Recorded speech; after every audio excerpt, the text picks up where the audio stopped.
त्यानंतर आणखीन एक मोठी आणि महत्त्वाची बातमी, शरद पवारांनी अजित पवारांना आणखीन एक धक्का दिलाय। अजित पवारांचे 10 नगरसेवक पवारांसोबत जाणार आहेत। 27 तारखेला पवारांच्या सभेत हा पक्ष प्रवेश होईल। बापू पठारेंच्या प्रवेशानंतर वडगाव शेरीमध्ये सभा शरद पवार घेणार आहेत आणि त्या सभेतच अजित पवारांच्या जवळचे 10 नगरसेवक हे शरद पवारांसोबत जाणार आहेत। शरद पवार यांनी अजित पवारांना आणखीन एक धक्का दिलाय। सागर आव्हाड आमचे प्रतिनिधी आपल्यासोबत फोन लाईन वरून जोडले गेले आहेत। सागर, काय अधिकची माहिती?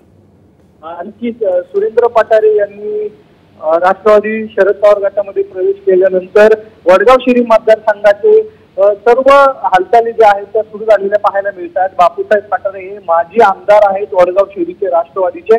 मात्र आता मध्ये राष्ट्रवादीचे 2 गट पडल्यानंतर अजित पवारांबरोबर काही नगरसेवक गेले होते, ते नगरसेवक पुन्हा शरद पवार गटामध्ये येणार आहेत आणि 27 तारखेला खर्डीमध्ये मोठी जाहीर सभा होत त्यामध्ये या सर्व नगरसेवकांचा प्रवेश होणार आहे। त्यामुळे हा मोठा धक्का मानला जातोय राष्ट्रवादी, अजित पवार गट आणि भाजपसाठी। भाजपचे काही नगरसेवक यामध्ये असण्याची शक्यता वर्तवण्यात येते। बिलकुल, धन्यवाद सागर आपण दिलेल्या या सविस्तर माहितीसाठी। तर अजित पवारांचे 10 नगरसेवक आता पवारांसोबत जाणार आहेत।